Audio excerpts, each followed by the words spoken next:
Alors, je vais vous expliquer pourquoi est-ce que j'aime pas beaucoup les applications de rencontres. Pour une raison qui est simple, c'est que déjà, faut pas se tromper sur ce que les applications de rencontres peuvent faire. Euh, non, elles ne sont pas là fondamentalement pour vous faire faire des rencontres. La vérité, c'est que ce sont quand même des entreprises derrière ces applications. Elles n'ont pas été créées pour juste aider les gens et qu'il y a un business model derrière tout ça. Le business model, il est simple. C'est que plus tu vas payer pour, euh, pour souscrire à des services qui vont t'aider à rencontrer des filles, et mieux ces entreprises se portent, bien évidemment. Et donc, si je prends l'exemple de Tinder, vous serez soumis à un algorithme en fait qui va vous projeter en avant au début, qui va vous faire kiffer, et là, ça va vous rendre addictif à l'application, parce que vous verrez des filles, des fois même, je suis même persuadé qu'il y a quand même un certain nombre de faux profils quand même, hein, les Tatiana, de machin, qui viennent d'Ukraine, voilà, en photo vraiment pin-up, enfin ça me paraît un peu gros quand même. Bref. Et donc ils vont vous faire kiffer, vous vous dites que vous auriez jamais pu rencontrer ce genre de nana, et donc vous allez y aller au like, et puis au bout d'un moment, qu'est-ce qui se passe, puisque on s'en est rendu compte pour en avoir discuté avec des amis, avec des potes, que au bout d'un moment, ta visibilité, elle devient vraiment très faible. Elle devient très faible, et c'est à ce moment-là que Tinder, par exemple, va te bouger le fion en te disant attention, ton profil est extraordinaire. Mais il peut être encore plus extraordinaire si tout le monde le voyait. Et nous te proposons des packs. Voilà, donc tu payes des packs. Et ça pose vraiment un problème, puisque pour moi, c'est un peu le même principe. C'est remettre en fait son destin entre les mains d'une entreprise qui, pour faire de l'argent, c'est normal, hein, dès qu'on vend un service, on fait de l'argent. Mais pour pouvoir justement faire de l'argent, vont jouer un petit peu avec ta manière d'être perçu par le marché. Au début, tu vas te dire, ouais, c'est fantastique, je peux rencontrer plein de nanas, et au bout d'un moment, tu te rends compte que tu n'as plus du tout de match, et ça te pose un problème, et donc tu te dis, bon allez, on remet un petit coup de boost. La vérité, c'est que quoi qu'il arrive, tu baisses.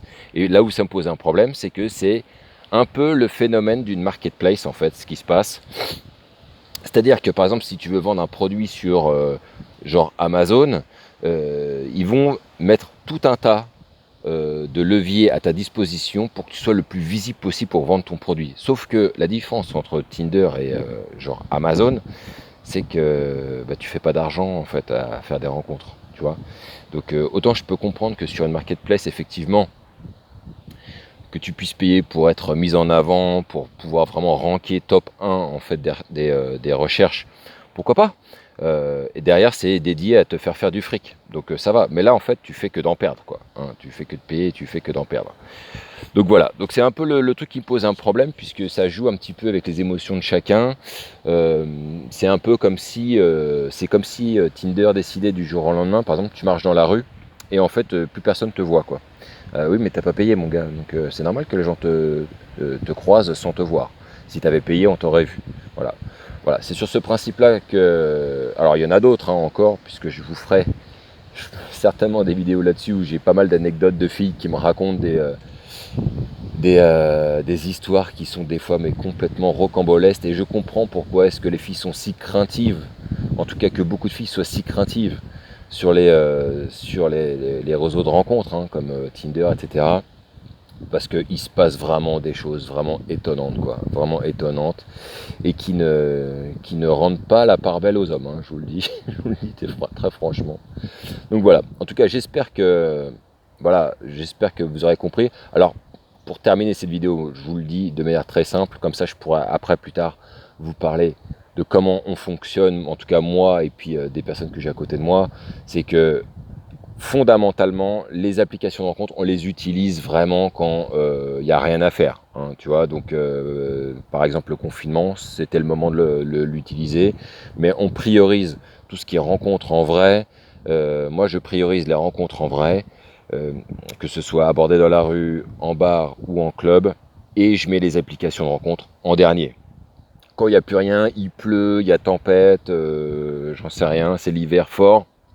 et tu as la flemme de sortir, oui, là c'est pour nous, c'est, enfin, en tout cas pour moi, c'est quelque chose que j'utilise, que je peux utiliser à ce moment-là. Mais c'est pas la priorité en tout cas. Donc voilà, comme ça vous saurez exactement où est-ce que je vais me situer petit à petit sur cette chaîne et vous verrez petit à petit dans quoi on va se diriger et pourquoi je veux proposer quelque chose de différent. Ok les gars, en tout cas je vous dis à la prochaine vidéo et vive le game!